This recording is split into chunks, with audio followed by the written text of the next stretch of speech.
That was my cue. Hello, good evening. Oh my, oh my, oh my. Welcome to PCCC. Oh, you. Oh. Welcome to the Falling in Love edition. And I'm already in love with all of you, of course. Thank you so much, and didn't have to buy me anything. And I'm still in love with you. Let's talk rules immediately. You're all sitting here in masks. I know it's very sweaty. Now you feel how I feel with the spot. Okay, that's really not so good. I was like, I'm so poor, having all the lights on me. You have these so that you can laugh, you know, because of the aerosol. And I was so scared. I have already prepared at home to tell you to laugh in your hearts and with your feet. And then I was like, wow, this is going to be fun. Every time I tell a joke, you're like... And I'm like, okay.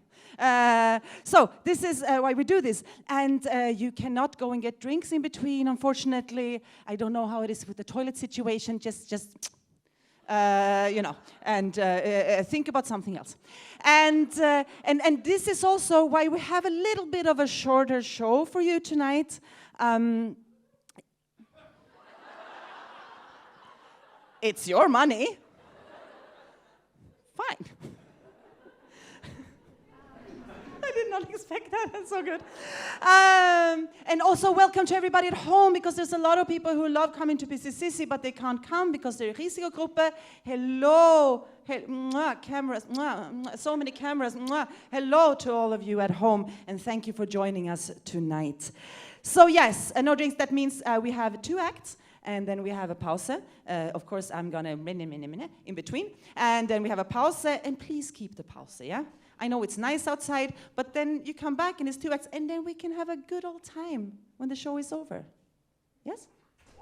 Thank you.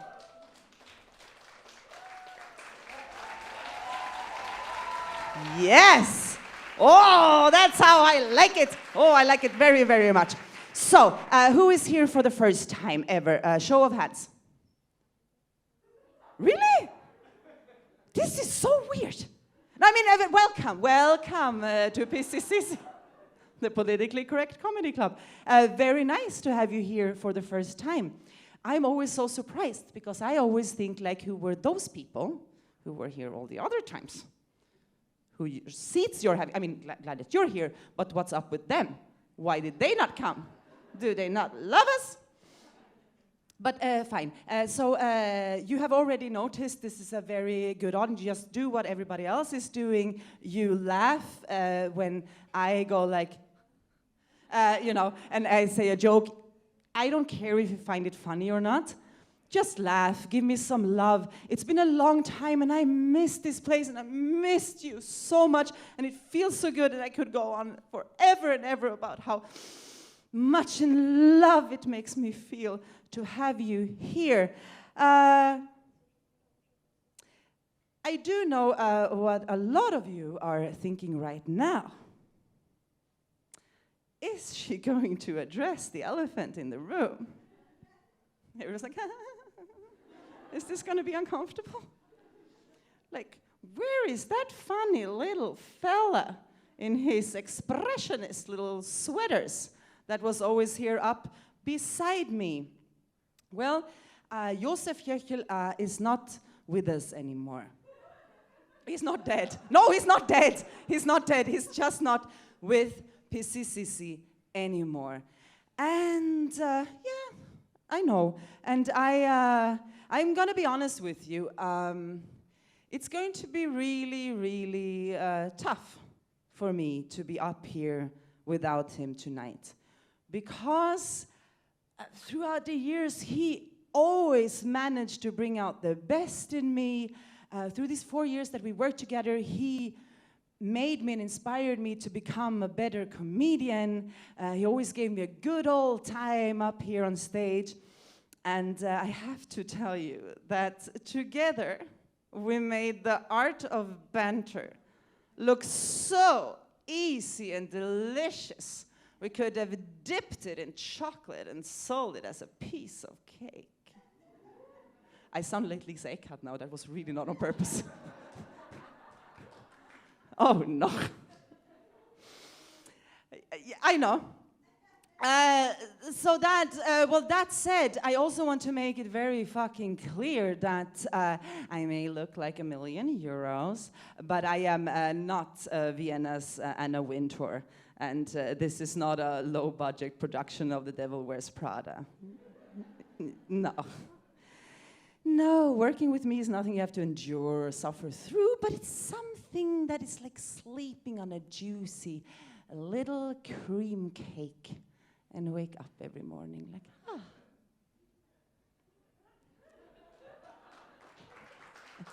Everybody incredibly uncomfortable. No, speaking of juicy, let's speaking of juicy, me. No, but let's be real. Let's be real. I know, I got so many messages, and I know that a lot of you want to have the juicy little gossip. And oh my, is there some juicy gossip to be had? But you know what? Juicy gossip needs to be sucked on immediately for it to be juicy. And juicy gossip fades very quickly. And what stays is what we built up, and that is PCCC. Thank you. Because the thing is, for everybody who's new here tonight and super confused, like, what the fuck is happening? Have I joined a cult? Yes, you have. Because the thing is, what we built up, it's not PCCC, it's not me. PCCC is not Josef. PCCC is not me and Josef or just what happens here. PCCC is you, and it's us. And it's like this community. And yes, we maybe just meet 4 times a year. It's like your family, kind of, yeah? So we meet 4 times a year, and you bring your laughter, and you bring support. And together we show those fucking turd faces, shit bags, that you don't have to be an asshole to be funny. That comedy doesn't have to hurt.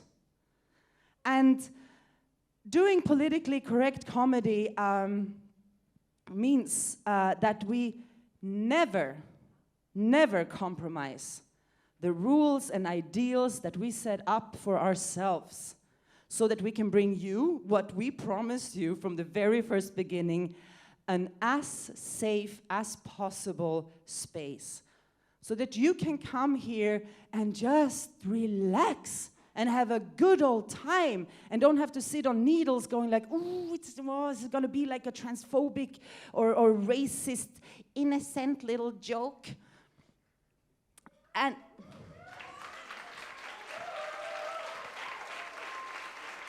And this is what we, all of us, are going to continue doing. And that is what PCCC is. With that, thank you. And with that, I would like you all to give Josef Jöchel the biggest of applause for all the work and all the joy and all the jokes that he has put in these 4 years in PCCC. And with this applause, we all wish him all the best for his future career in the beautiful world of comedy.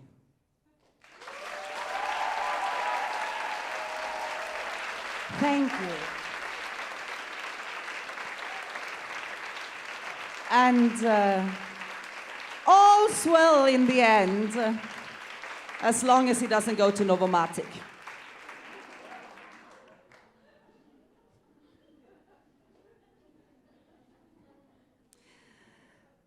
Love, love, love, love, love, love, love, love, love, love, love, love, love, love, love, love.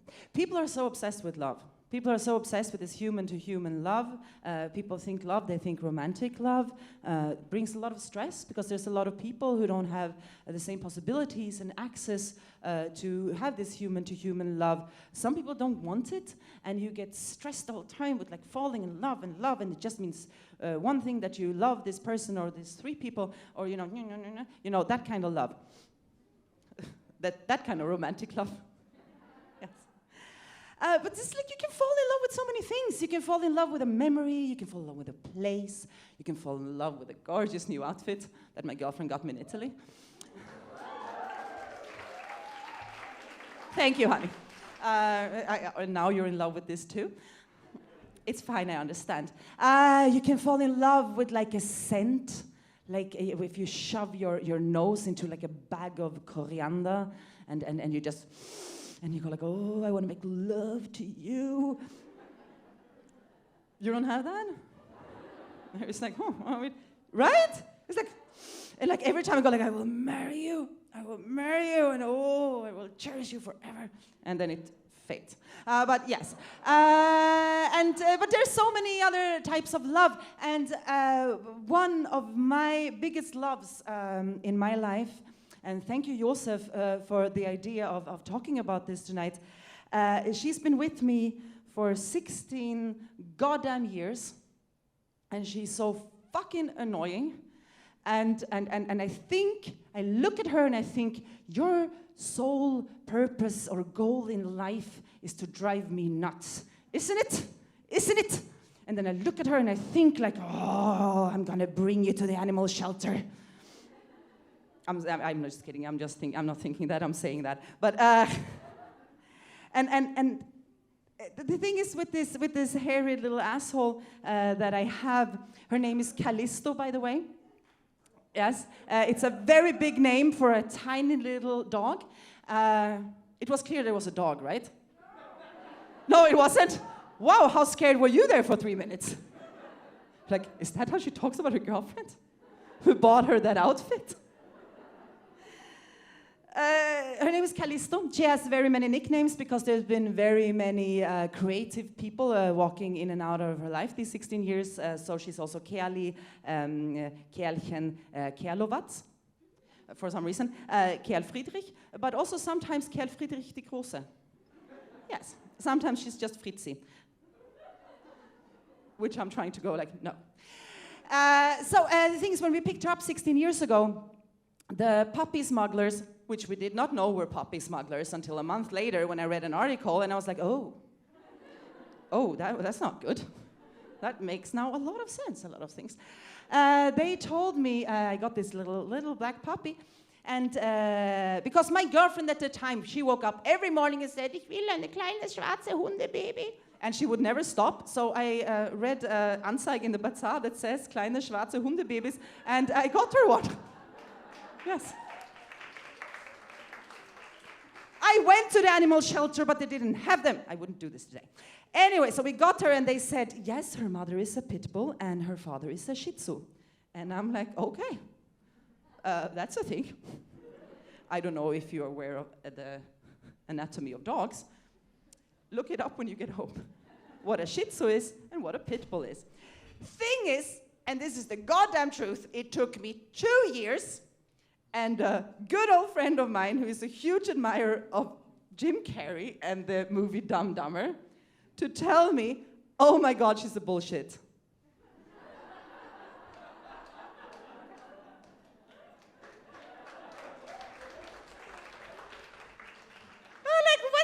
I'm good with words. Pit bull, shih tzu, what? Yes. So this bullshit of mine, I just want to, before I leave you to the first performer, I just want you to understand why I speak so lovingly, hatingly about her. She is, like it's like everything with her is a problem. Everything. I mean, she's super healthy. She's healthy as fuck, so she's been very cheap in veterinarian Rechnungen. Weird thing to say. But dog owners know what I'm talking about. They go like, you're so lucky. Yeah. So this is an active little fucker, yeah? She's getting older. She's 16 years old. Like a woman said in the U-Bahn, ja, das ist ja älter als Methusalem. I was like, yes, I know. And it's not that I want her to die or something. I just want her to slow down. She's so fucking active. I get up in the morning and I get up and I go to the toilet and she's coming with me. And I'm like, oh my God, I'm going to the toilet. We've been doing this for 16 goddamn years. And she sits outside and this is not because she loves me so much. She just wants to control me. And she's so active. She's so active, but she hates walks. Especially walks where she doesn't like the place we're going to, which is every fucking place in Vienna, except for 2 places. What are they, Hitchkan? It's Grill Dani and the Trafik. Because there she gets candy. And it doesn't matter if it's 2 o'clock at night. We are going to Grill Dani and to the Trafik, and she can go to the Trafik and she stands at the door like this. And I'm like, it is closed. Everybody say, you're so smart. And then we have to go back to Grill Dani, and it's like, nobody's here. And then we have to go back to the Trafik, because she's also now dement. So we have to do this back and forth all the time. It is a good thing for her, trust me. She's old. So, yeah, the thing is also these walks that I then have to take her on because, this 2 o'clock in the night, by the way, this is because her bladder is a little bit weak now. Of course it is. And then, do you think that she wakes me up by like a little ruff, or a little, or like a little gentle pat with a little paw in my face? No. No. Her way of waking me up so that there won't be an accident on my roommate's expensive paketboden is like this.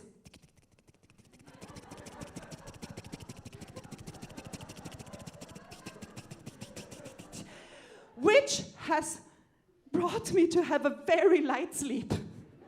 That's what I wake up when I hear that.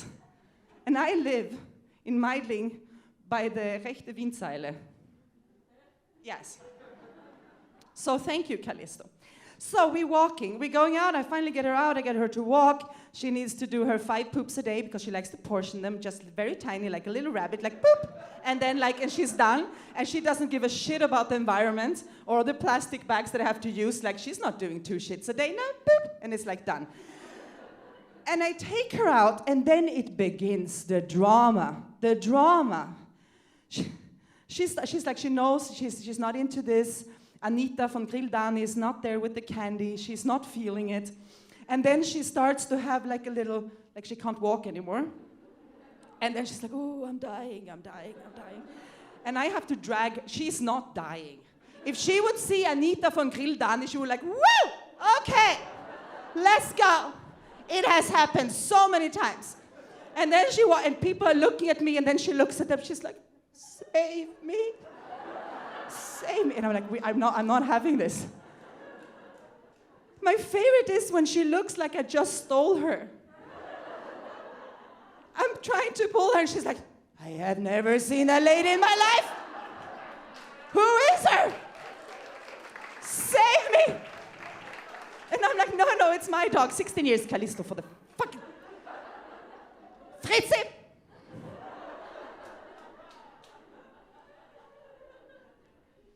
Yeah. And before all you, especially lesbians, in front, out here also, in the audience, and especially you in front of your little screens at home, sitting cuddling your little cats, looking a little smug at each other, like, made the right choice. She was raised by cats. That's how this happened. It's your fault. Or it's your pet's fault. Not literally, yeah, a little bit your fault. So yeah, no, Callisto, so much joy and love into my life. She hates people. She hates basically all my friends. There will be a little nibbling on your feet if you try to enter our space, which can be any space that she has decided is her space. And also if you have too much of an expressive body language. And I don't know if you ever met like Vesta Fernandez, my friend. Yeah, not working out so well. And also the next performer. We live together with this dog. But just because the next performer 13 years ago greeted me like this, hello, she still hates her. A big applause for Stefanie Sourial!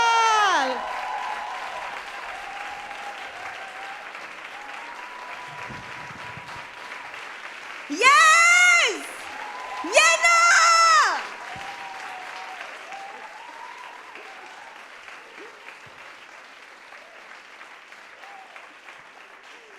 You look amazing!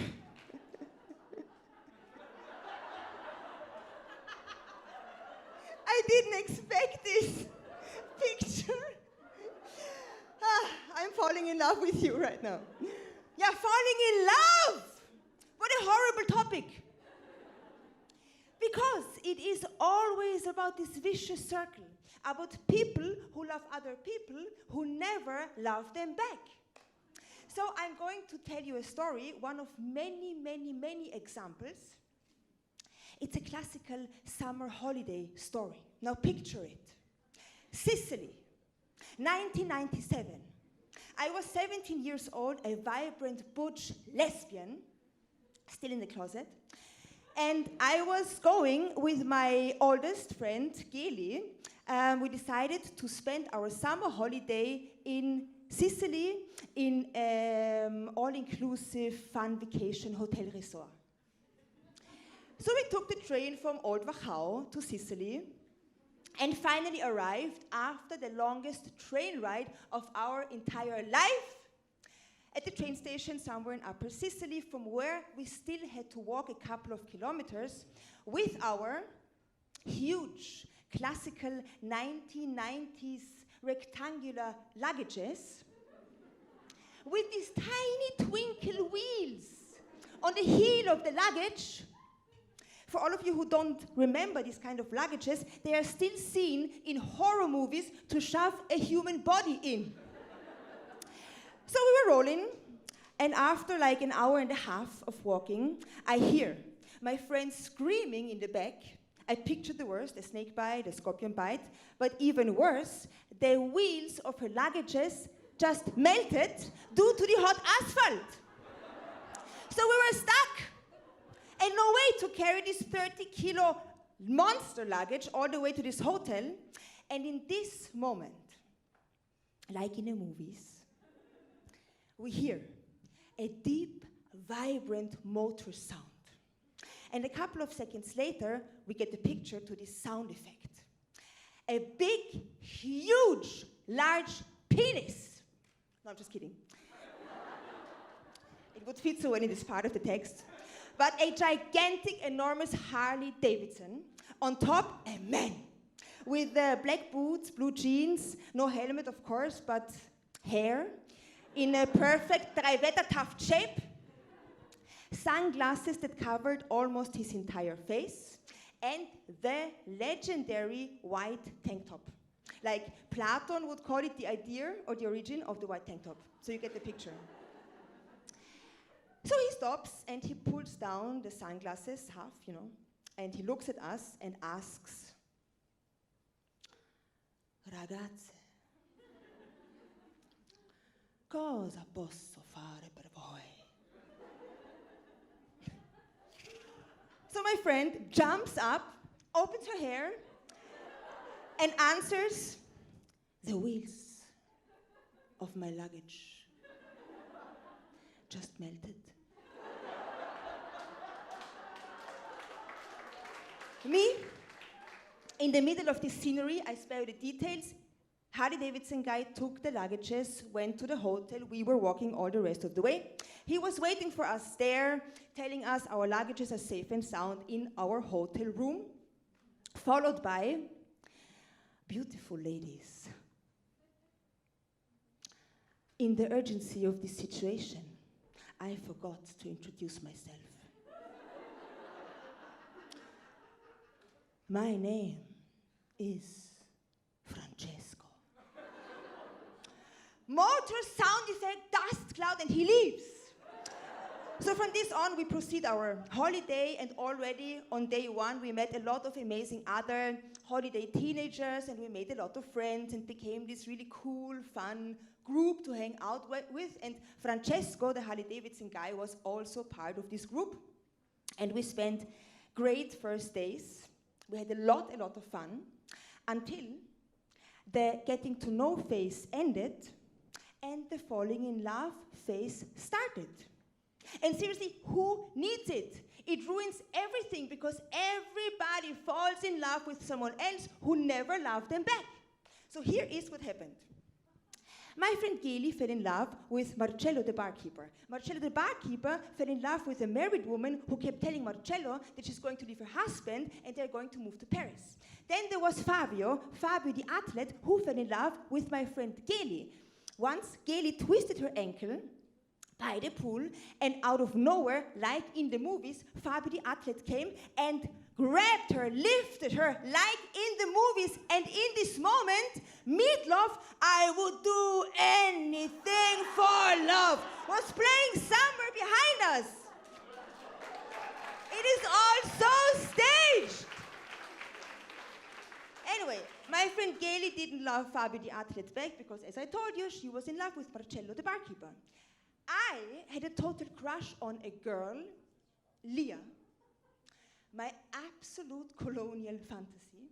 Long blonde hair, blue-greenish eyes, but Leah, of course, she was in love with Francesco. And we all saw it coming. Leah and Francesco, the perfect holiday match, like John Travolta and Olivia Newton-John in Grease, or Baby and Johnny in Dirty Dancing. But Francesco was surprisingly in love with someone else.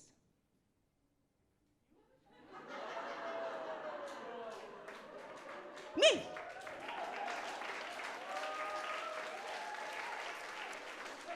Yes. To everybody's surprise. I was very surprised too. Because I did not at all see myself as Francesco's type. Which made me assume that Francesco might have been gay. Which he was. He told me a couple of years later in a letter. We stayed friends. So, Leah was heartbroken, of course. She kept on crying on my shoulder, which actually was nice. You know, it was the closest I could get. But not enough. Everybody in this entire hotel hated me because everybody was falling for Francesco, and nobody understood why he was falling in love with me. So, yeah, that was a big problem. So I didn't know what to do, and he was even worse because at one time, like every day in the morning, he exposed his love to me in front of everybody. At the breakfast peak time, where everybody gathered, Francesco passes by and stops in the spotlight of the morning sun, addressing me in front of everybody, and shouts out loud, "Buongiorno, Stefania."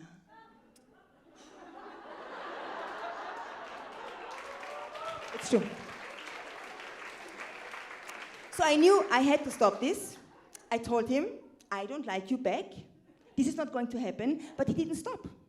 And I was so desperate that I even considered outing myself to Francesco, but I never outed myself to anybody until this time. So I was really not ready to out myself for the first time to a mixture between Eros Ramazzotti, Adriano Celentano, and Luciano Pavarotti. I was stuck. So I was hiding at some afternoon and reading one of my super cool sci-fi body shifting books when I had the most amazing, mind-blowing idea ever. I mean, I caught myself being stupid. This was my chance, a once-in-a-lifetime chance. Learn from the best. If everybody falls for Francesco, I should spend as much time with him as possible to observe how Francesco walks, how Francesco talks, how how Francesco moves, how Francesco is riding his amazing Harley Davidson. I was in love with this machine. So, in the end, I dated Francesco under the agreement that we never touch. And he agreed.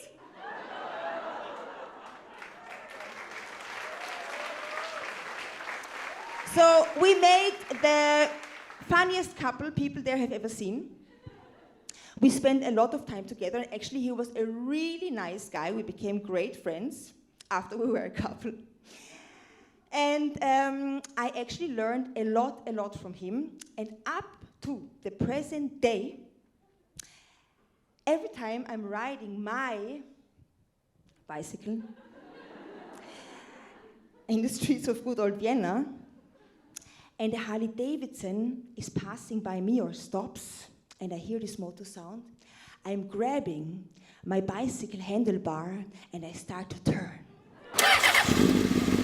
Yeah! And I feel it! And I feel the tank top!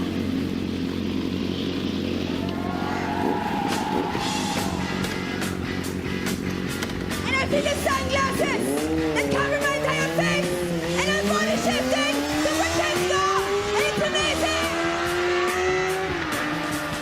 Get your motor running. Head out on the highway. Looking for adventure. And whatever comes our way. Yeah, gotta go make it. Stefanie! Stefanie Sourial! Oh, Stefanie Sourial!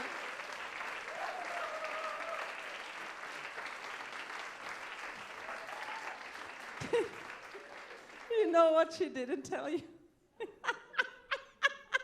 I heard this story before. Known her for a long time. What she said she wouldn't tell because she told, I mean, I said it, but to Steffi, you know, like the end of the story, please. And she's like, no, there's not enough time. I was like, that's fine. Steffi was also that summer, Steffi was elected Miss Latonara, 1997. Miss Thunfischfabrik, 1997.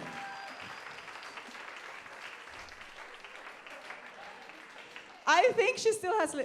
I have been there. To see her be Miss Latonara? Were you Miss Latonara? Oh, no. Oh, it is. I'm so confused. I'm like, okay. It is a cool place. It's Italy. Yes, it's Sicily. Yeah, I know it's Sicily. I go there every year. Almost. No, not with you when you were Miss Latonara. She just wanted to tell you that she was in Sicily 10 years ago. That was very nice. Thank you. I love audience interaction. It's nice. Wow, I sounded like a real asshole. I really meant it. It came from my heart. Really, I don't speak in sarcasm unless I'm with my friends and I'm drunk. I'm with my friends, but I'm not drunk yet.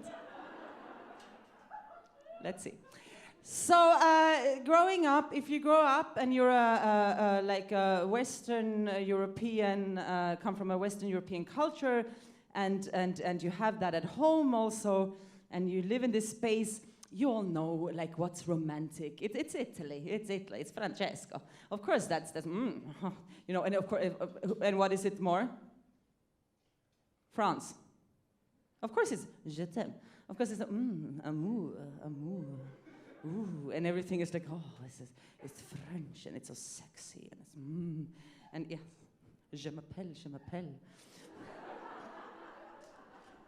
Yeah, I did not grow up like that at all. I'm a Finnish migrant, immigrant who grew up in Sweden, but I grew up in a very Finnish community, and there's no amour. It's rakkaus. That's what love is in Finnish.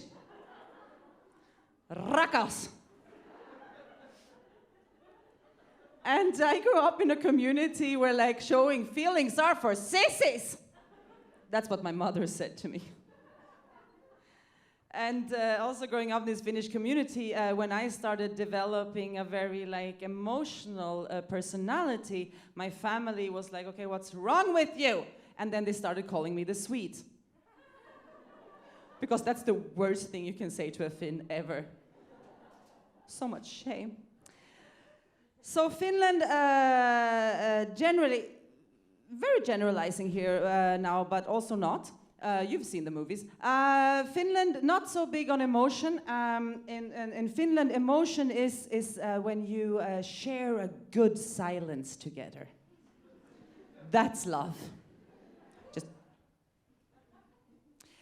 And I want to just leave you before the next act with a little bit of an interesting fun fact that I have noticed that a lot of people in Austria does not know.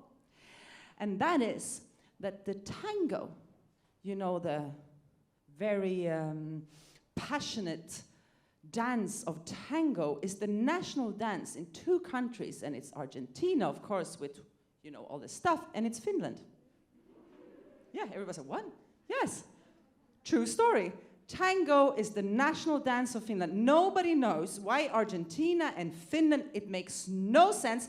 They tried to find out a couple of years ago by making a documentary where they sent an Argentinian tango band to Finland to try to figure it out. And those poor bastards were there for 3 weeks. By the end of it, they were like,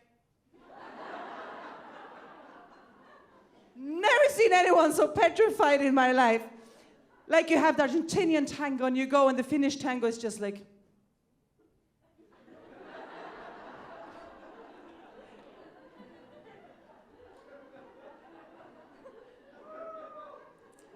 I dance for you.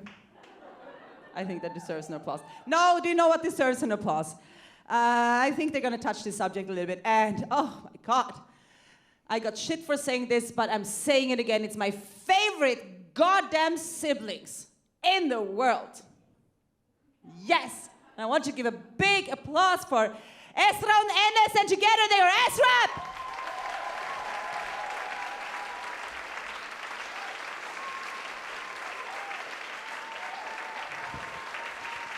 Hello. Oh, schon lange nicht mehr so viele Leute gesehen. Dankeschön, danke. Also ich muss 2 Sachen voraussagen, also das gerade ist kein Comedy. Erstens, mein Bruder ist mega aufgeregt, ich lade ihn nachher ein. Und zweitens, ich habe Allergie und dann habe ich Tabletten genommen und wusste nicht, dass das Schlaftabletten sind. Deswegen bin ich halt ein bisschen so, ja. Aber ich hoffe, ich schaffe das noch. Ja.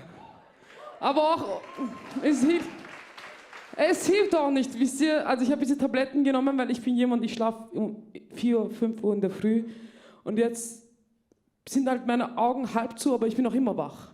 Es ist 5 Uhr. Genau. Ja, ich bin schon ein paar Mal aufgetreten bei PCCC, aber ich habe mir noch nie so schwer getan. Ich liebe, schwieriges Thema. Vor allem für mich, ich bin mega durcheinander, Leute. Ich dachte mir mit 24 war es ureinfach. Ich wusste, das ist Liebe, das schmeiß ich weg, das gehe ich, das nehme ich. War doch, passt schon. Ich war so cool, weißt du, ich wusste immer, was das ist. Das ist Liebe, das ist keine Liebe. Bam, ich nehme, passt schon. Alle haben mich cool gefunden, so, ey, Esra, wie weißt du das? Ich weiß, ich spüre, das ist Liebe. Ich habe alles verloren, ich spüre nichts mehr. Ich spüre das, dann am nächsten das, dann am nächsten das.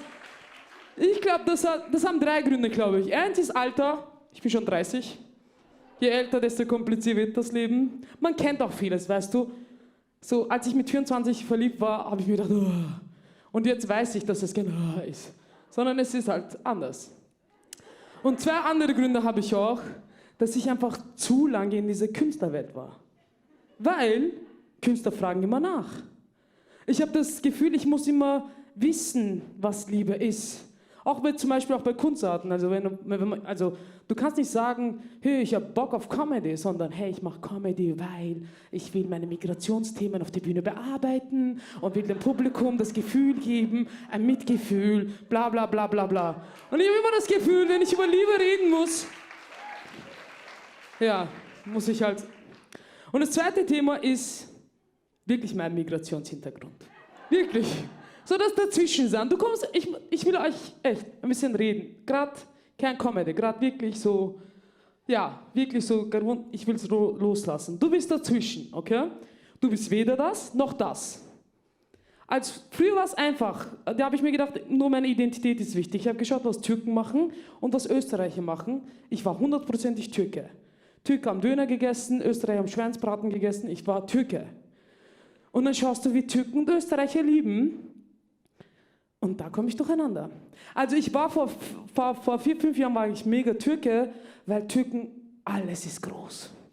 Ich liebe mega groß. Ich schwör's euch, Leute. Wenn ihr mir ein Kind in die Hand gibt, für 10 Minuten, ist das Kind ein Leben lang, weiß ein Leben lang nicht, was Liebe ist. Durcheinander, Chaos. So schaut's aus. Ach, Kurban, du pusht aber auch schon die Nase, schau, bist du schier? Tschat, tschat, tschat, tschat, tschat. Ah, wein nicht. Oh, Kurban. Ah, du weinst nicht, wieso weinst du nicht? Tschat, tschat, tschat. Oh, denke mal, so wurde ich aufgewachsen. Tschat, Vergiss es. Und dann lieben wir mega unsere Sprüche. Ich opfere mich für dich. Also denke mal, ein Paar, okay? Und wir lieben so. Hey, du bist meine Niere. Nein, du bist meine Niere. Doch, du bist meine Niere.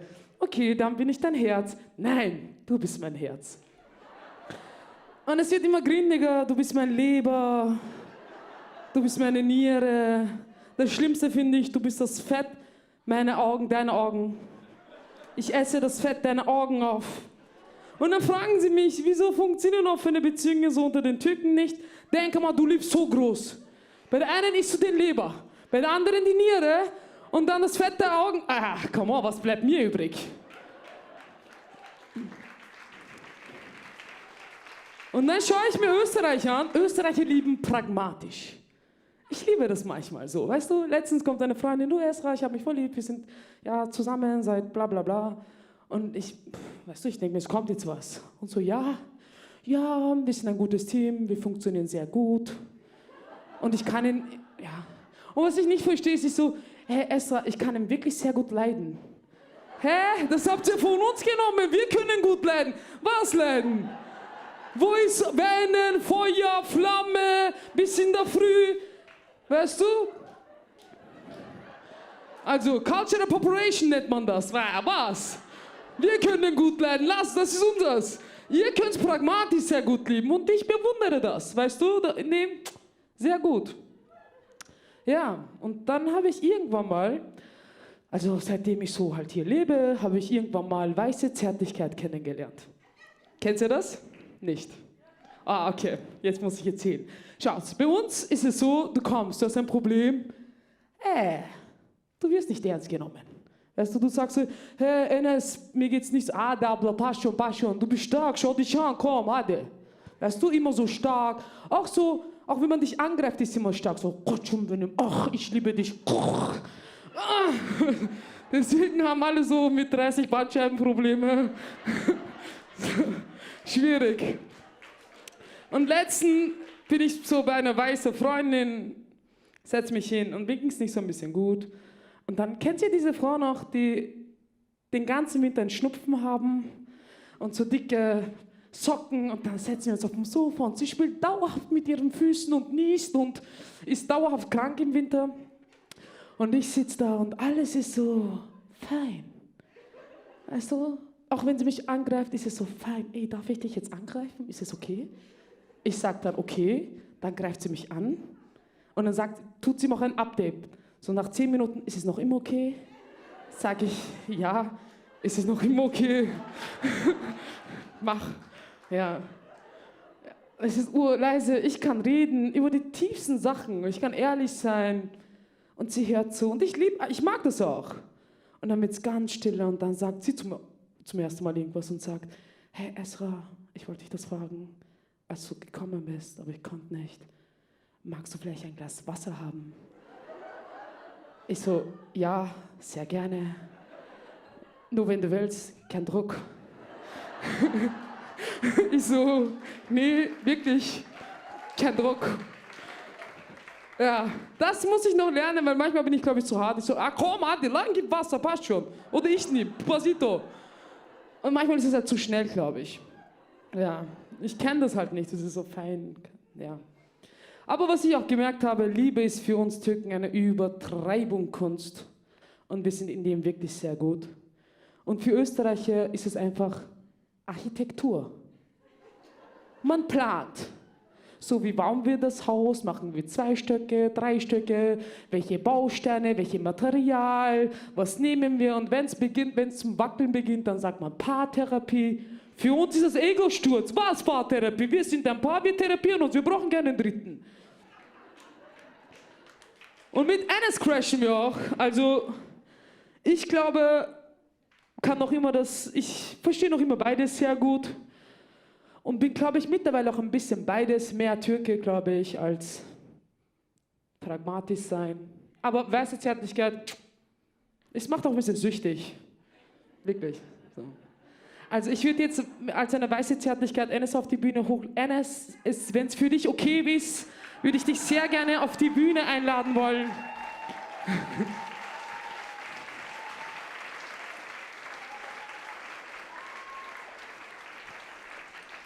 Süß. Dankeschön, Esrap, dass du mich auf die Bühne... Oh.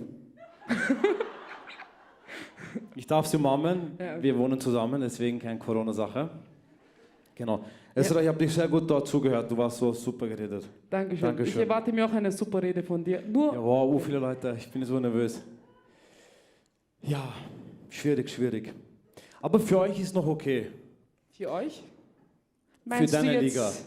Es war... Für meine Liga? Also es gibt meiner Meinung nach, Liebe habe ich immer ehrlich gesagt als negativ eingestuft. Ich schaue meinen Papa an, mein Vater hat weiße Haare, Tanten sind schon weg, kein Licht mehr in der Auge, so einfach wegen so 30 Jahre verheiratet, jeden Tag Streit und die haben einfach man sieht einfach so. Heirate nicht, hat er immer mir schon gesagt. Ines, heirate nicht. Und denkst du dir irgendwann, dann hörst du du willst verliebt sein, hörst du irgendein Liebeslied an. Und dann machst du irgendwas auf Deutsches, du willst dich integrieren. Du sagst Deutsch, Liebeslied. Und dann drückst du auf, so ein Austro-Ticker, so stech das Messer in mein Herz, alles soll voller Blut sein, wenn du... Dann sagst du, what the fuck, Mann? Ich will verliebt sein, weißt du? Also es ist einfach viel Unterschied und dann höre ich mir so Markus Forster, wie Markus Forster heißt er, gell? La la la la la la la la la. Da könnte man super verlieben, so Festivallied einfach. So einfach Bier in der Hand, Rucksack, la la la la. Ja, ich bin Magdalena und so. Ja, hallo, servus, Harald. Genau. Harald. Na, Harald existiert nicht mehr. Ich bin der Jamie oder sowas. Genau. Aber vor das finde ich, dass einfach als türkischer Mann verliebt zu sein, ist auch sehr schwierig. Weil es gibt mal diese Anfangsphase, es gibt halt Kultur und du musst als Mann immer zahlen. Und das ist gut, wenn du reich bist, aber wenn du arm bist und ein Schüler bist, das ist dann stressig, weißt du, weil ist einfach so, das kann man nicht verändern. Als kulturell, wenn man sich trifft mit der Partner, dann sagst du, okay, das Rechnung geht auf mich, 2 Kaffee geht noch, das ist kein Problem. Aber dann ladet halt zum Beispiel diejenige ihre Freundinnen ein und dann kommen die Cousinen und dann scheiße, denkst du dir, okay, du hast 20 Jahre mit, du hast nichts von diesem Tag, weißt du, die sitzen alle und dann sagst du, okay, 2 Cola, 3 Pago Erdbeer, so der Himbeer, okay, 18, 20, sagst du, okay, das geht sich noch aus. Und dann sagst du, Rechnung bitte, du willst schnell aufstehen und dann sagt sie, noch ein Cola bitte, so scheiße, dann ist das halt nicht so gut. Das ist das eine Thema. Dankeschön. Zweite ist, dass der türkische Mann immer stark sein muss. Also er muss immer, also die Frauen erwarten das nicht, die Männer bilden das ein eigentlich. Das ist so ein Ding, so ein Moroch, du musst deine Frau beschützen. Weißt du? Und dann ist der Freund nicht mehr der Freund, sondern der Bodyguard. Ich habe das sicher schon auf der Straße so gesehen. Der Mann geht so auf der Straße, so urfest. Genau, ja, das ist einfach so, das kann man nicht ändern. Und das war eine schwierige Zeit für mich. Zum Beispiel, ich habe nie genossen, als Jugendlicher wollte ich schon immer Kino gehen mit meiner Freundin. Das geht nicht. So Kino. Der Kurti war immer im Kino mit seiner Freundin, mit Susanne. Also wir waren halt im Kino. Ich so, na was, Moroch, Kino? Es war einfach so, ja. Genau. Aber, Na, der Arme. bitte? Ja, Arme, also finanziell arm und auch statusmäßig arm. Ja. Ich wollte noch was erzählen. Was? Genau. Ja, halt Donauinsel-Story kannst du noch erzählen. Das- Nein, oder? ja. Mach. Genau. Noch eine kurze Geschichte. Ja, oder auch so zum Beispiel die Ausflüge, finde ich auch cool. Stell dir vor, ein österreichischer Fahrer fährt zur Donau mit Fahrrad, alles okay. Und immer was, Österreicher haben so ein gutes Schicksal, finde ich. Die erleben immer die schönsten Geschichten. So, die gehen zum Beispiel Urlaub nach Marokko und dort kennen sie die besten Leute und es ist immer alles sehr schön. Und keine Ahnung, irgendein Passverkäufer sieht auf der Straße und sagt, hey, ihr könnt heute zu mir essen kommen. Und dann geht ihr dort essen, aber in Marokko. Und dann alles ist okay. Wenn ich mit meiner Frau, ist da irgendwo in dem Raum, nach Marokko, mir würde sicher dort, entweder würde ich dort entführt oder gekidnappt, irgendwas würde mir passieren. Also ich weiß nicht, eure Schicksal ist auch sehr weiß, das muss ich euch sagen. Dankeschön. Und zum Schluss will ich noch kurz noch was sagen und dann höre ich auf und dann gehe ich schon. Genau, mein Vater hat immer, also wenn er so ein bisschen Heimweh hatte, wenn er so also weil Liebe ist auch Mutterliebe, Vaterliebe, Geschwisterliebe, hat er Fürstenfeld angehört. So weißt du, ich will wieder haben, fühl mich so ganz allein, hab kein großer Weg, ich will haben nach Fürstenfeld. Super, das ist urschön. Aber wenn ich das Lied höre, ich höre das irgendwie anders. Darf ich das kurz vorzeigen? Ich will wieder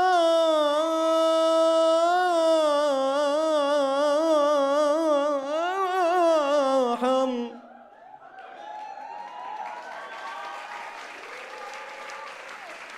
Fühl mich so allein. Ich will haben nach Fürstenfeld, Fürstenfeld, Feld.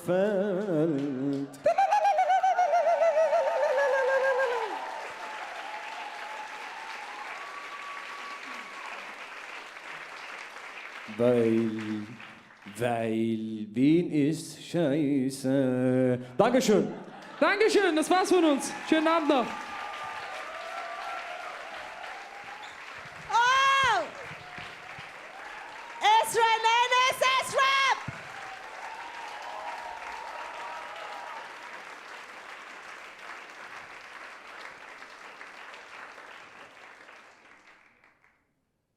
Now there's a break. And you go like, oh my God. So go out and drink and keep your masks on as long as you are inside. When you go to the toilet, you put the masks on again. And also not everybody standing up at the same time going, not cool. Show a little respect, show a little distance. If you see people stand, this is something that I just want to point out to you before you go. This is something I find very fascinating.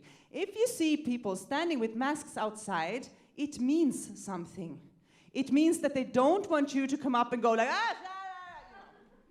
because a mask is a two-way thing. So if you see somebody who's standing with a mask outside, that is a sign for you to keep your little distance. And you can go and engage in a conversation by checking first, like, is it okay?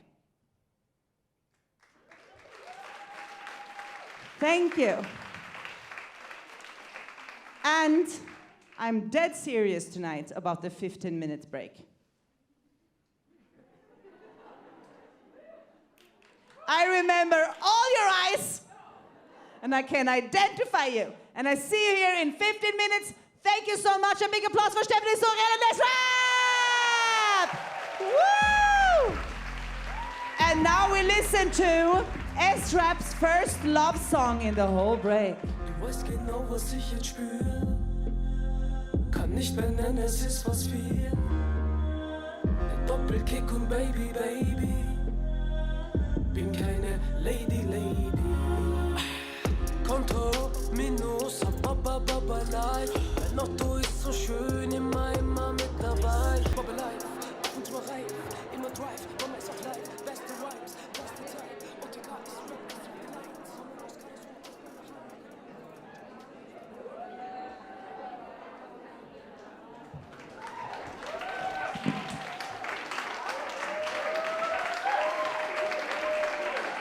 Oh, hello, you're still here. Welcome back to PCCC, Falling in Love. Why are the audience so bright? I mean, I love to see your faces, but it's too much. Scares me a little bit. I love to pretend it's just like 10 people. I'm like, oh, we're pals. I was out there running about, went to the toilet. Why did I tell you that? And no, but I looked in the mirror and I was thinking of you, and I cannot fucking believe that you're here tonight. And from the heart of my bottom, I thank you so much. Thank you. You have no idea what this means to me personally, what this means to all the artists, and that you still keep coming, and that you still keep supporting and showing interest and come here and laughing. And thank you so fucking much, because without you, we are nothing.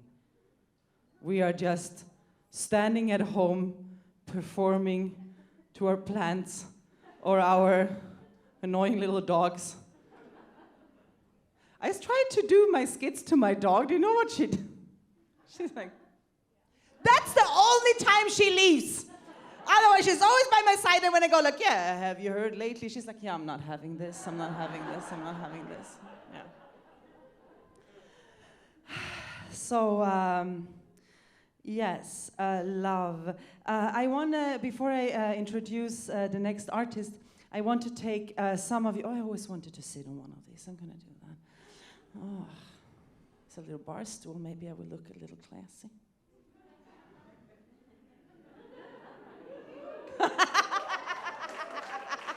Oh, I thank you. Too much. Buy me a drink later. No, I want to take some of you. I want to take to a trip down memory lane, and some of you are going to get real damn confused by what I'm telling you and go like, "That's not real." So, teenage love pre-internet. Yeah, exactly. What? So there was a time. It was the same time when I thought that I was a heterosexual. I know it's a long, long time ago. And when you then had a crush, it was not like today, you know, that you can look people up and you can look at their pictures. You can send a little text, like a little taste, like whoo, like a little poke, and like not poking on Facebook. I mean, who does that? Jesus, only weirdos do that. Don't do that. I still get poked. Sometimes I go like, somebody poked you. I was like, what? I was like, is this sarcastic? No. No, and you can, you know, do all these things. Back in my day, when you had a crush on somebody, we were like, oh my God. In my case, I was very much in love with Daniel. I was so much, Daniel didn't see me. I was like, ooh, Daniel.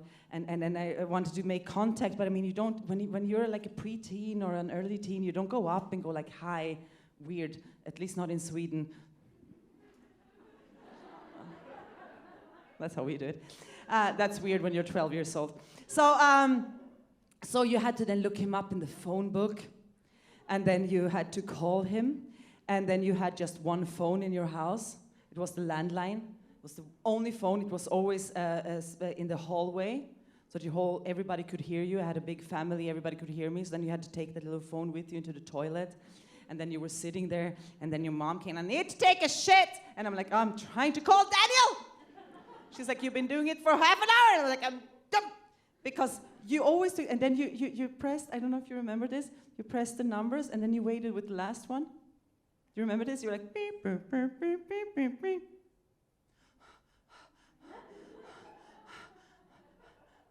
Beep, and then, and then you're sitting there waiting like, boom, boom, boom. Ja, hallå, det är Gertrud. That was his mom. Hello there, it's Gertrud. I was like, is Daniel there? No, it's at football practice. Okay, okay, bye. Who's calling, please? Oh, bye. And then you don't dare to call for another month because you're like, he's gonna find out. And since you didn't have social media or anything and you were in love, you wanted to see a picture of the person you were in love with, right? And then, we had a yearbook, but that took a really long time for it to get there. So when you didn't have the photos and stuff, you draw your love. And I have very many talents. I can do very many things, but drawing is really not one of them. So for 4 months, I was staring at a potato with freckles.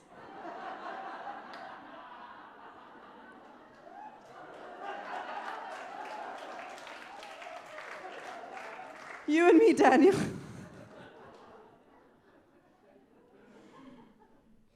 In 1999, I had a 6-month relationship with a, let's call her eccentric, woman in Prague, and we communicated via fax.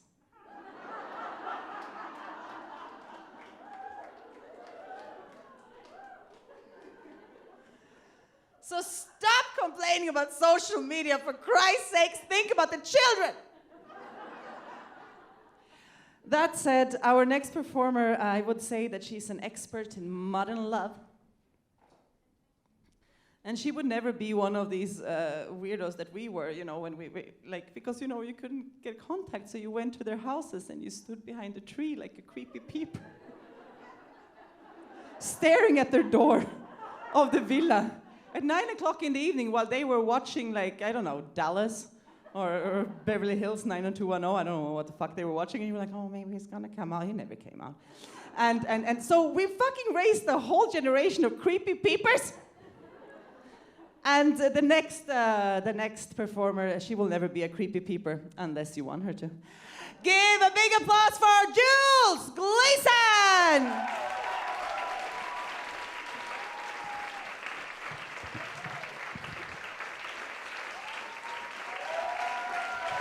Hello.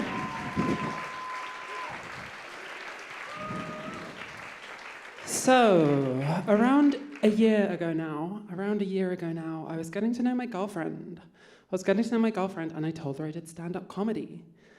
It seemed like a winning move. And she said, well, fine, what do you tell jokes about? So was her reply. And I was like, it's a good question. I've had sets about all kinds of topics. I've done a set on Satanism. I've done a set on, all kinds of interesting, nerdy interests, but mostly my sets are about heterosexuality.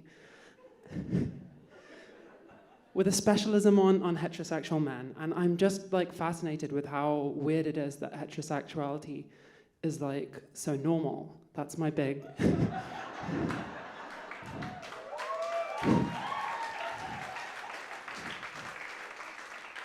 I'd say that's my focus. And she said, an easy target. So I had to give her that one. And I came to realize, the more I thought about this topic, I came to realize that I basically never do comedy about my love life. There's very little I do. It's mostly just my sex life. And really... All right. And really then, it's only kind of selected snippets of the sex life kind of honing in on the bits which are funniest, because I'm a comedian. So... You may have noticed. So this places an emphasis. It's all men and no orgasms. That's it's the kind of orientation, which is deceptive, because it's deceptive. It's deceptive because normally I'm romantically, I'm into women. I also non-binary people. I date non-binary people. I hope we all do. Is that normal? Does everyone here do that? Everyone? Okay. That was almost a consensus. There's a few of you left. That's fine. You're missing out. You should give that a try if you haven't tried it yet. But yeah, mostly it's women. I tried dating this man once. It was pretty great. The last man I dated, I thought I'll give it a go. I'll be open-minded. And he was very sweet. He was a sweet guy. He was really into black metal. He was in a black metal band. And this is kind of what attracted me to him, that put him above the standard Tinder fare. So of course, he had to spend the first 10 minutes of this date convincing me that he's not a Nazi, right? black metal, a beautiful, majestic genre with a reputation. So he crossed the first hurdle of that, and then he made the mistake of trying to convince me that he wasn't like a homosexual. Like, he's like, well, what do you do? And I'm like, well, I quite like the queer scene. And he's like, yeah, I'm like 0% queer, just so you know. And I said to him, well, I'm sure you've got strong points, you know. It's good that you're honest, right? So that was the last time I tried that. But mostly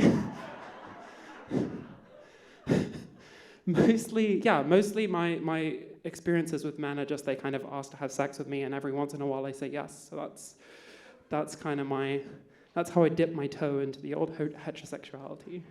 But yeah, mostly I date women. I guess primarily like bisexual women. And I came to think about this. I was like, well, why do they never appear in my comedy sets? And I realized there's this kind of high stakes effect, right? There's probably like three main reasons. It's very like there's this kind of high stakes aspect. And one is that obviously some of them may come to PCCC, which would be very awkward. Like a man who tries to pick me up on the street, I don't think he's probably going to be in the audience. So, I can kind of talk about them with impunity. Whereas like your average Viennese on the scene, bisexual, is a bit more of a risk. That would be awkward. But secondly, it's just a very different style. It's very dark.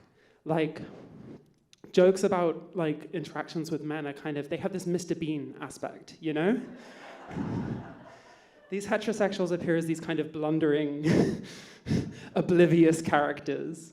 And I guess I'm like the cameraman in this setup. I'm simply observing him falling over and relating it. So, as I did with that poor black metaler. But if we're gonna stick with the British comedy, I guess it's more like dating queer women is more like Chris Morris or maybe Black Mirror. It's this kind of like dark, really kind of heavy material, and it's a bit sort of riskier. You sort of get into this territory, you're like, oh, is this really politically correct anymore? I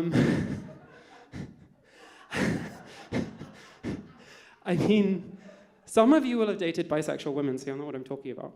I stick to my own kind, and it's just like bisexual women. It's like, like training to be a therapist. It's a bit like that, except, you do it for 7 years and you don't get a lucrative career at the end. That's kind of the issue.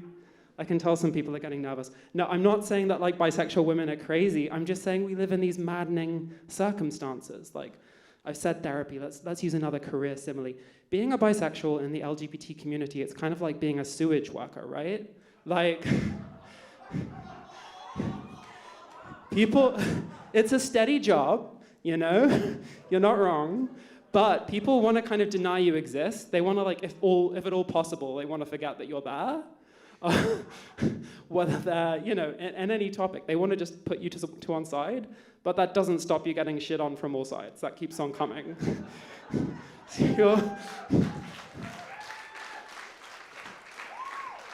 sort of in that distinctive little spot. So when you're dating other bisexual women, you have to have this skill called patience. You have to wait, and you have to be like, all right, so it's the first date. Am I going to talk about the abusive ex, or is she going to do that? Like, which one brings that up? Because if we both do it, if we both bring it up, then we'll simultaneously be like weeping in each other's arms, and the waiter's going to have to like do the consoling, and that's not. At that stage, you're kind of vulnerable. There might be a guy on the next table who comes over and is like, "Oh, you ladies seem sad. How about a threesome? We'll cheer you up. Yeah. Let's turn this night around." All right. So that's the kind of issue with the old bisexual and bisexual dating. So like, I guess I got around this by going out with a lesbian. So that's a completely different story, obviously. But what happened there is I guess the issue with the old love life is that really like falling in love with someone, that's the topic of this evening.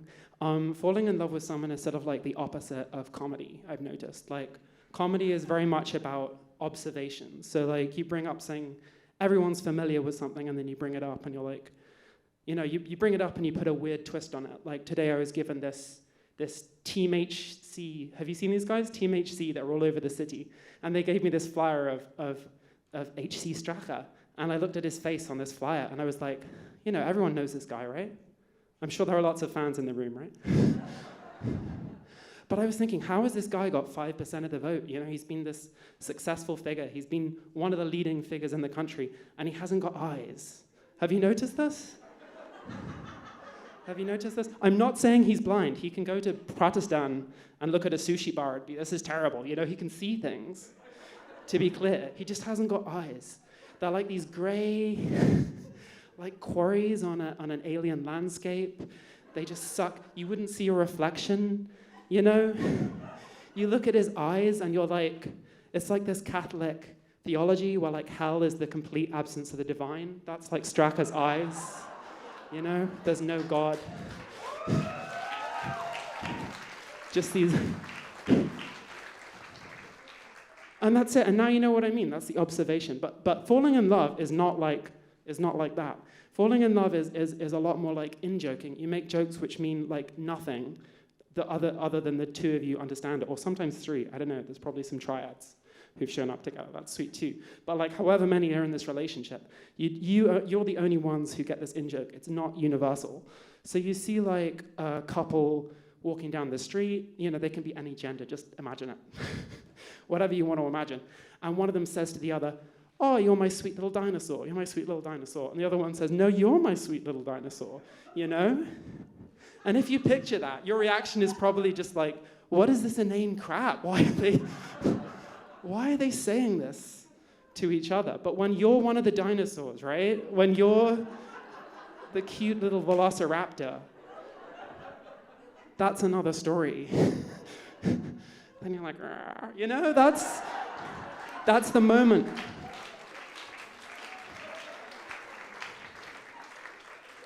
That's the moment you feel complete. And this happened the other week, and my girlfriend actually said I can use this bit of material. It was very generous of her. So she saw me changing, and she remarked, oh yeah, you're overboobed. She said, you're overboobed. And I said, I don't think I've received that complaint before, you know. That's a new one. But somehow, you know, as it does, it just got stuck in my head. So now every time we're naked together, you know, I'm a good Catholic girl, so we're holding hands until we're married in my local parish church. You know, every time we're naked together, that's just on my head. I'm like, oh, I've got this excess. So that's kind of what love is, and that's what I want to leave you with. Like, you've got the three setups. You've got like dating men, like Mr. Bean, like dating like queer women, which is like, which is like Black Mirror, and like falling in love. It's basically just like writing a dumb sitcom. That's you just gotta work out your catchphrase and use it every fucking episode. Every single time. All right, you've been a wonderful audience. It's lovely to be back with you again, back in Vuk, and thank you all very much.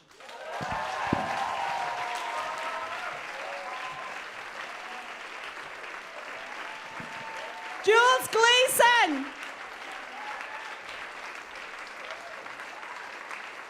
I met her for the first time 5.5 years ago when she entered my life as this sweet little emo goth with a lot of questions. Okay, just a goth. You looked a bit emo, though, to be completely honest with you. We can fight about that later. So we're going to have our last artist up on stage soon. But before that, I would like to talk a little bit about romantic gestures.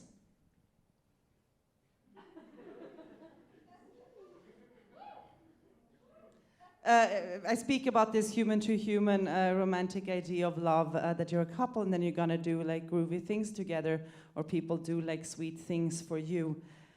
I don't know how you feel, but like there's some things that terrifies me. Like when people reenact like movie things. Have you ever had somebody like take up a guitar and look you in the eye and go like, I'm gonna play a song for you? And you're like, no. Because where the fuck do you look? And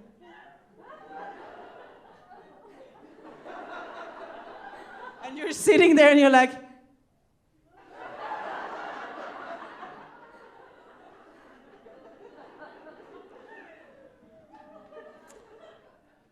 Or I wrote a poem. No. No, you did not. Is that my dog? I hate this. I hate this reenacting things. I hate this. I hate this like that when you're a couple, you think that you have to do this fucking romantic bullshit, like watching the sunrise. Who is up at sunrise? Either you're full of speed, not very romantic, yeah, well, either you're that, or you made the wrong choices in life and not girlfriend for me. If you were up that early to go like watch the sunrise, I'm like, oh, you fucking shitting me? I don't know, I went to bed 3 hours ago, I don't know what's happening. It's love. Fuck off. Taking a bath together. Have you seen this body? Bathtubs not made for me and one more person. No! Yes, applause for that, please. Because that's bullshit. And Sophia, we tried to make it happen. She's a good girlfriend. She's like, we will make this happen. She's very tall. And so am I.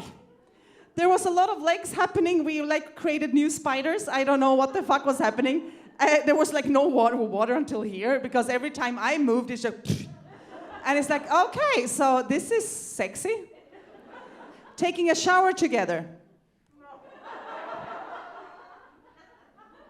I'm cold now, okay. Okay, now I'm cold, yeah, okay. Oh, now I'm cold, yeah, okay. Can we kiss like in the movies?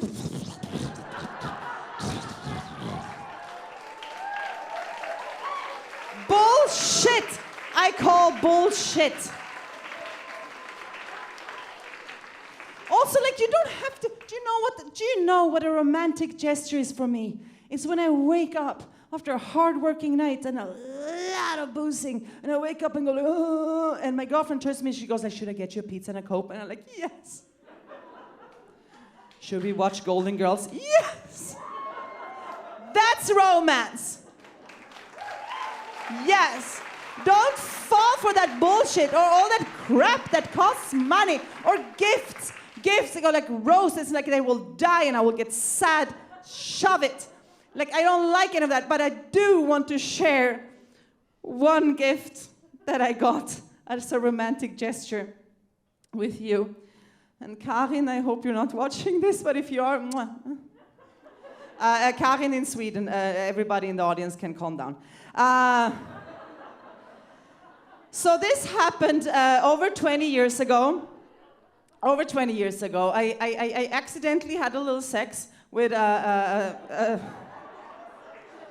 it happens to me, I cannot help it. And I had a little sex with the straight girlfriend of my friend, and we had a little sex, and the next morning, I heard my doorbell ring, and she's standing in front of it with a little package in her hand that had a really weird shape. And I'm like, oh, hi, and I, nice, but he's like, oh, I hope you don't feel weird about last night, but that was weird, having sex in his bed while he was like, oh, crazy stuff you do, and, were you cheating on your girlfriend? Yes, I was. Yeah, but you're straight, so it doesn't count. Politically incorrect. And she gave me this, and she said, I made this for you, Denice. I hope you like it. And then she left. And I brought it. No, I'm not being mean now. She has a very beautiful life now, and I'm just a distant memory.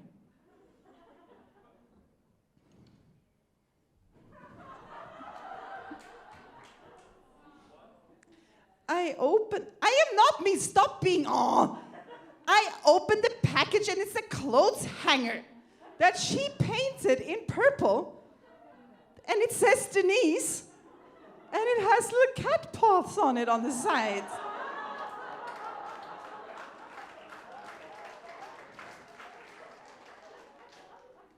And I do understand that this is a very loving gesture, but I do not understand how she woke up the day after having the lesbian sex for the first time in her life and thinking, looking at her clothes thinking, I will take that clothes hanger and I will paint it purple, because that's a lesbian color, right? And Denice has cats. And this will be, and I still have it. And I think you can stop your meh now, because I have it to this day. I moved through 5 different countries and I still have this goddamn clothes hanger. And I am forever grateful for you, Karin, to give me this amazing memory. Thank you.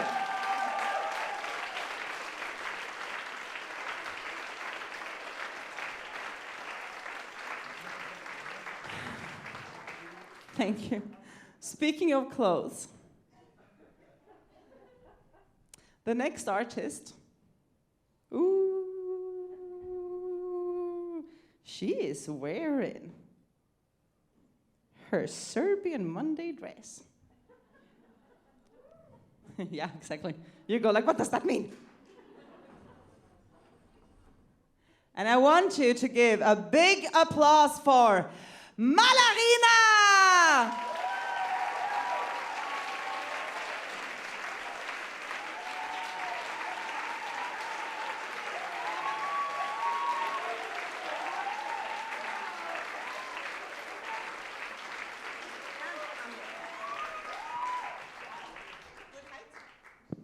I think it's good. Is it? It's good. Ja. Hallo, guten Abend. Ich bin Malarina, ich bin wieder da. Und wenn die Leute fragen, ich habe die vergangenen 6 Monate genau so in meine Corona-Homeoffice gesessen. Also sollte sich jemand fragen, weißt du, was Malarina gemacht hat in dieser Lockdown-Zeit?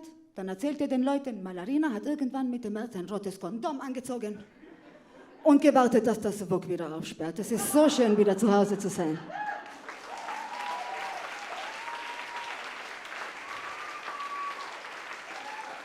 Ja, meine Freundin hat gesagt, das ist vielleicht ein bisschen zu viel. Ich habe gesagt, Schätzchen, ich habe einen Arsch voll Kleider und seit Corona nur eine Handvoll Gelegenheiten. Ich werde dieses Kleid tragen. Man kann sich darin zwar nicht bewegen, aber man bekommt auch kein Thrombose damit. Jetzt Spaß beiseite, ich verstehe jetzt, warum diese Kim Kardashian keinen normalen Beruf machen kann. Nix kannst hakeln in dem Teil. 10 Minuten aufrecht stehen, Maximum, darum mache ich das.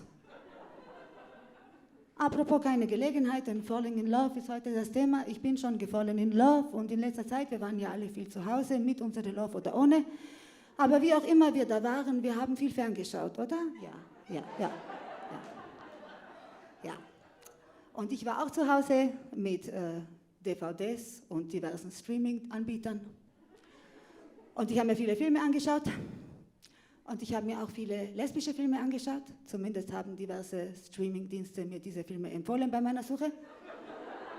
Und ich musste feststellen, dass diverse Streaming-Dienste und ich diverse Auffassungen des Begriffs lesbischer Film haben.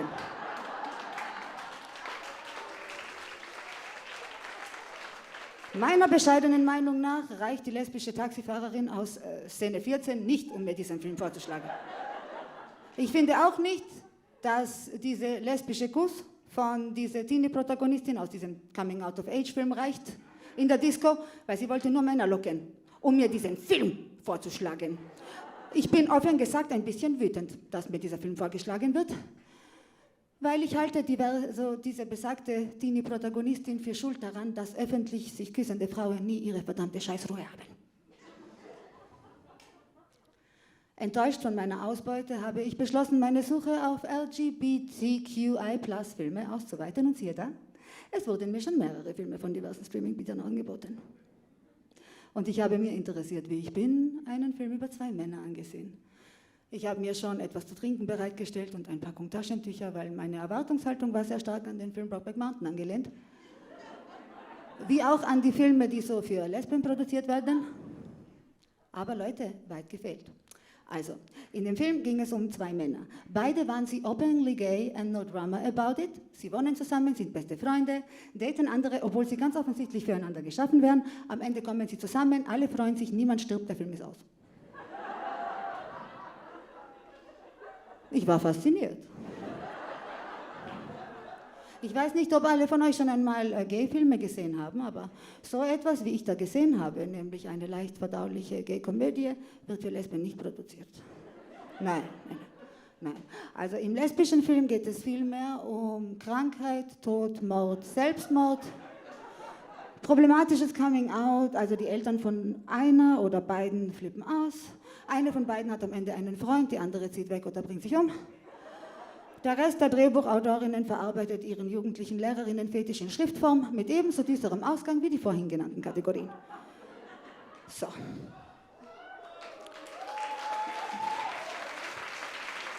Danke. Das bieten die uns also an. Darum müssen wir unsere Sonntage und die Corona-Zeit verbringen. Und versteht mich nicht falsch, ich weiß ja, dass das die bittere Wahrheit vieler LGBTQI+-Personen ist, aber ist eine verdammte romantische Komödie wirklich zu viel verlangt? Also nur ein Film, der mich nicht für den Rest des Tages verstört? Manche werden jetzt sagen, wir haben die R-Word. Haben wir die R-Word, aber wir lieben und hassen es alle. An jene, die es nicht gesehen haben, und damit will ich niemandem zu nahe treten, aber eine Frau, die mir gegenüber ernsthaft behauptet, an Frauen interessiert zu sein und sie hat keine Folge R-Word gesehen, für die ist das vielleicht nur eine Phase. Also holt es nach, damit ihr wissen, worüber wir hier immer reden. Schaut es euch an, aber seid kritisch, weil diese Leute sind verdammt transphob. Ich gehe davon aus, dass unsere Erwartungshaltung an Liebe stark von Kultur geprägt wurde, also von Filmen, Literatur, Musik und Geschichten. Und das schon seit der Kindheit. Und in unserer Kindheit waren diese Geschichten Märchen. Darum halte ich persönlich Märchen für die Ursache einer ganzen Reihe von Straftaten. Märchen, die Männer geschrieben haben. Märchen, die uns weisgemacht haben, dass es in Ordnung ist, über bewusstlose Frauen herzufallen. Dornröschen und Schneewittchen. Absolut ausgenockt, alle beide. Und was macht dieser Triebtäter von Prinz? Hätte das Märchen eine Frau geschrieben, wären die Prinzessinnen aufgeschreckt, hätten ihnen eine Ohrfeige geknallt, hätten gesagt, ich kenne dich nicht, Alter. Ich habe 20 Jahre geschlafen, lass mich Zähne putzen, Alter. Aber nein, am Ende heiraten die immer. Es ist wie eine Schnitzelfahrt. Wer sie findet, der darf sie behalten. Fertig. Oder Die Schöne und das Biest. Was war das für ein kranker Scheiß? Also, will sie nichts von dir, sperr sie zu Hause ein und warte auf das Stockholm-Syndrom.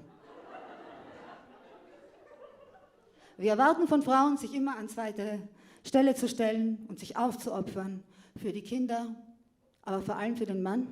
Und wer war das Paradebeispiel? Ariel. Ariel hat für ihren Mann ihre verdammte Stimme aufgegeben. Wie schrecklich nah an der Realität ist das denn? Frauen werden in Märchen immer dargestellt wie komplett inkompetente Vollidiotinnen. Cinderella zum Beispiel, was ist mit ihr? Ich meine, man kann aus dieser Hölle entkommen. Die Tür geht auf und sie geht. Also zu keinem Zeitpunkt kommt ein Brecheisen oder ähnliches zu Gebrauch. Sie hätte schon vor Jahren diesen Kürbis unter dem Arm nehmen können und gehen, irgendwo Suppe kochen, frag mich nicht. Aber warum sollte sie? Warum, wenn sie nicht bei einem Ball den Mann fürs Leben treffen könnte? Warum nicht noch ein paar Jahre lang das Klo der bösartigen Stiefmutter und verhaltensauffälligen Stiefschwestern schrubben und auf eine gute Gelegenheit warten? Oder meine persönliche Favoritin, Rapunzel. Rapunzel. Leute, was ist mit ihr? Was ist mit Rapunzel los? Ich meine, die sitzt da echt so lange rat- und planlos in einem Turm herum, bis irgendein Dude dahergeritten kommt und dir sagt, was zu tun ist. Sie sitzt da, Tag, für Monat, für Jahre lang. Und sie denkt sich, scheiße, ich tue mich so hoch, um zu springen und das Bettlaken ist zu kurz, um sich abzuseilen. Wenn ich nur etwas hätte, das lange genug ist, um daran hinunterzuklettern. Schade. Nein. Ein Mann muss kommen mit dem Doppelten ihres Körpergewichts, um an ihr hinaufzuklettern, damit sie dann gemeinsam gehen. Hätte das Märchen eine Frau geschrieben, hätte Rapunzel ihre scheiß Haare angebunden, hätte sich Spider-Man Gangster-Style-mäßig abgeseilt, hätte unten die Mulan gemacht und wäre mit frechem Sommerhaarschnitt als freie Frau davon spaziert.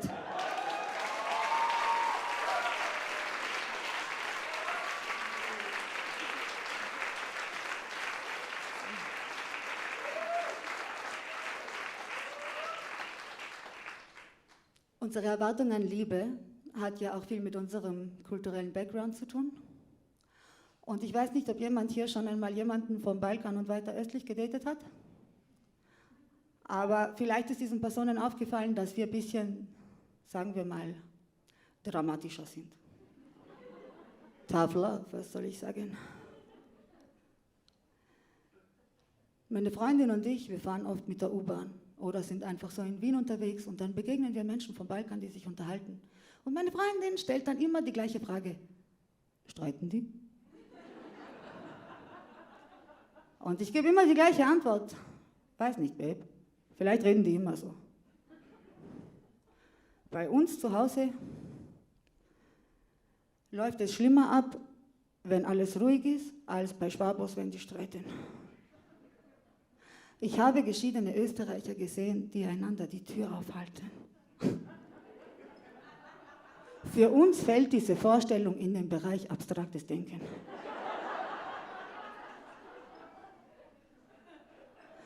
Ich habe den Eindruck, den Österreichern wird schon ein bisschen eine positivere Erwartung vermittelt als am Balkan. Also im Film, ihr habt dieses Mariandl von diesem Bachauerlandl und dann diesen Sisi und diesen Franz. Ich meine, ist historisch wahnsinnig inkorrekt, aber trotzdem romantisch. Serben im Film sterben so wahrscheinlich wie Lesben im Film. Lesben und Serben im Film sterben so wahrscheinlich wie Robben in Naturdokumentationen.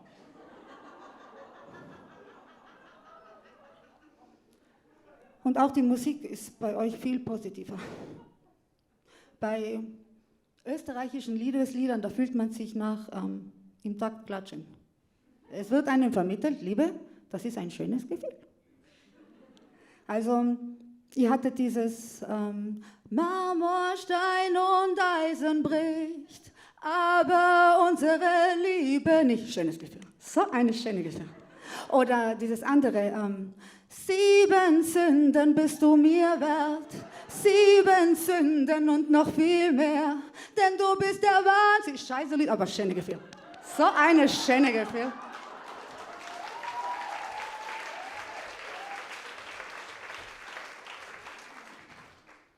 Bei uns klingt das, als hätten die Sängerinnen und Sänger körperliche Beschwerden. Vom seelischen Zustand gar nicht zu reden. Uns wird vermittelt, die Liebe wird dich finden. Sie findet dich, nicht du sie. Sie wird dich finden und sie wird dich treffen. Hart, in den Magen oder Darm, diese Gegend. Und du wirst keinen Spaß haben. Als ich aufgewachsen bin am Balkan, und alle Balkankinder werden den Song kennen, gab es diesen Song von Zorica Brunslik und Šaban Šauić, Kako ti je, kako živiš. Wörtlich übersetzt heißt das, wie geht es dir, wie lebst du jetzt? Und das ist ein Duett, weil beide müssen zu Wort kommen, um diese Frage zu beantworten, und beiden geht es scheiße. Und zuerst kommt Zorica, und Zorica singt zuerst so hektisches Ziehharmonika-Musik, und dann singt Zorica, Kako ti je, kako živiš, sad kad nisam više tvoja. Oh, ich merke gerade, das macht keinen Sinn, weil der Großteil kann kein Serbisch. Ich werde das spontan für euch auf Deutsch übersetzen. Also, wir haben wieder dieses hektische Ziehharmonika-Musik. Und dann kommt Zorica in eine Styling ungefähr so auffällig wie meine. Und dann singt sie, hast gesoffen und betrogen,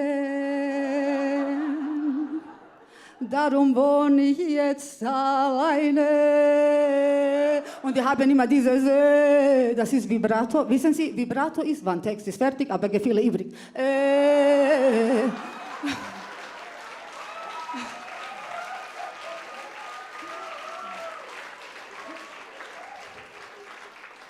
Und dann singt sie, hab dich einfach rausgeschmissen, mir dabei das Kreuz verrissen. Und dann kommt Šaban, und damit ihr wisst, dass Šaban ist, muss ich jetzt mein Gewicht auf andere Seite regeln. Šaban geht's auch scheiße. Und Šaban singt, bis mit Preise fallen runter, wohne ich jetzt mit meiner Mutter. kannst du mir denn nicht verzeihen, damit wir die Kosten teilen. Und er hat noch längere Vibrato, weil er ist Mann.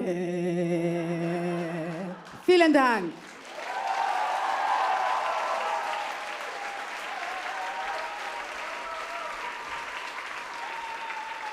Oh my God.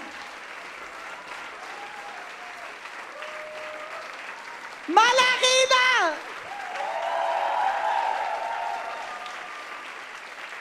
Oh my God, that woman! Oh, Jesus Christ. I was laughing so hard. Mostly about myself. We have reached the end of the evening, and thank you so much. You've been staying here, you were sitting with your masks, and you were laughing, probably suffering a little bit inside, and then you were thinking, it's worth it? Was it worth it?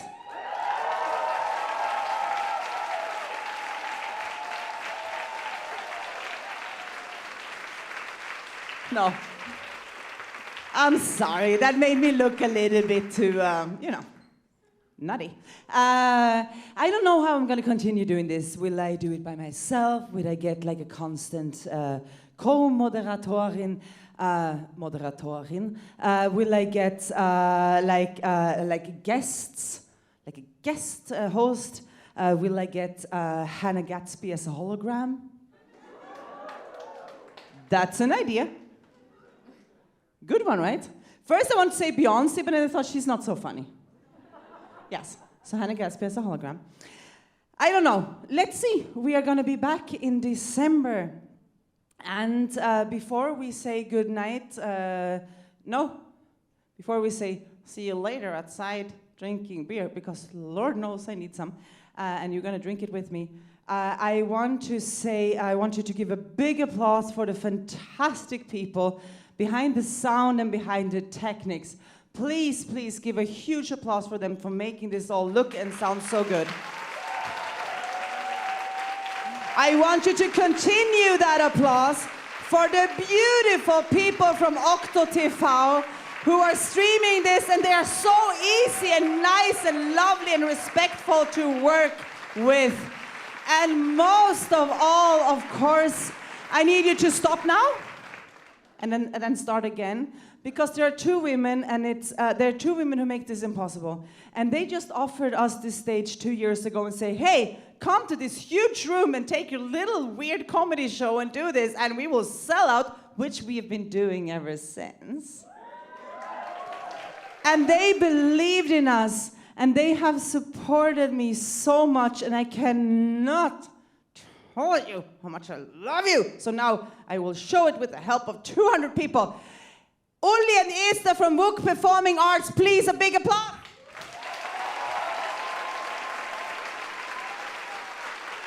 Because it's very important to remember that if you do like this, that's seen as edgy, you know. Doing politically correct comedy is like, oh my God, what a crazy concept. What, you're doing comedy without being an asshole? I don't know. It's gonna take... And we have proved them over and over again. We're like doing this queer comedy, and we're saying yes, and we have the rules, and I know it's weird, but we need to... How to change society is by, you know, implementing like some kind of... I'm an anarchist, but we're doing the rules, yeah? So that we can like make a change, and they believed in us, and you believed in us because you keep coming. And they gave us this amazing... I mean, look at fucking YouTube videos from all over the world, from like queer comedians.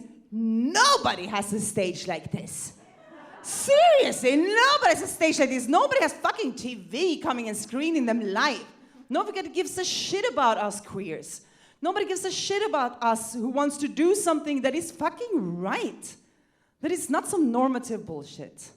And you keep helping us, and Est and Uli from WUK are providing us with this stage so that I look like a fucking goddamn superstar, whatever I do, no matter how much I drank, and thank you!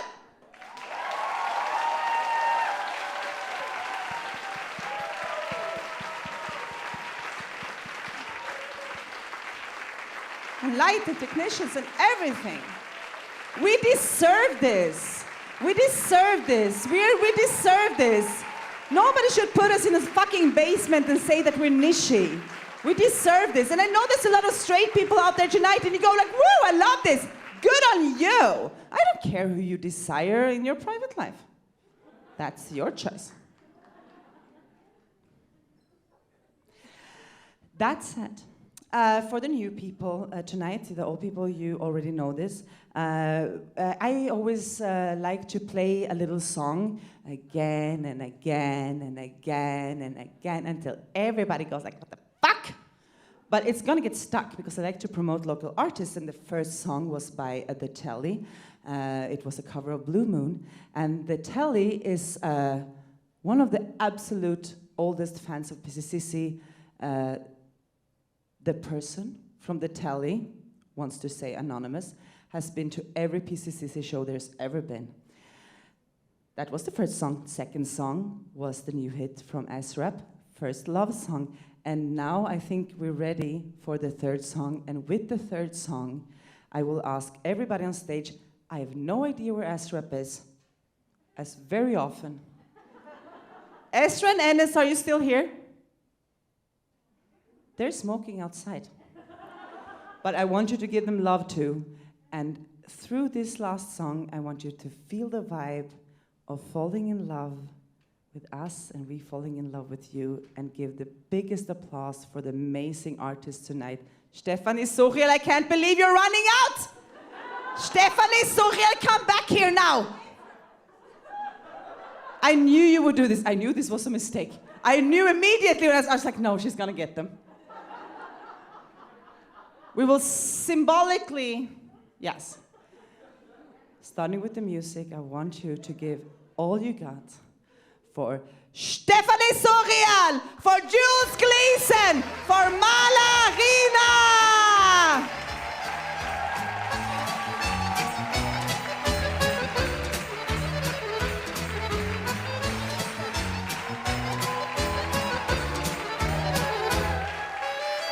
Kako ti je, kako živiš, sad kad nisam više tvoja. We cannot touch, but we will.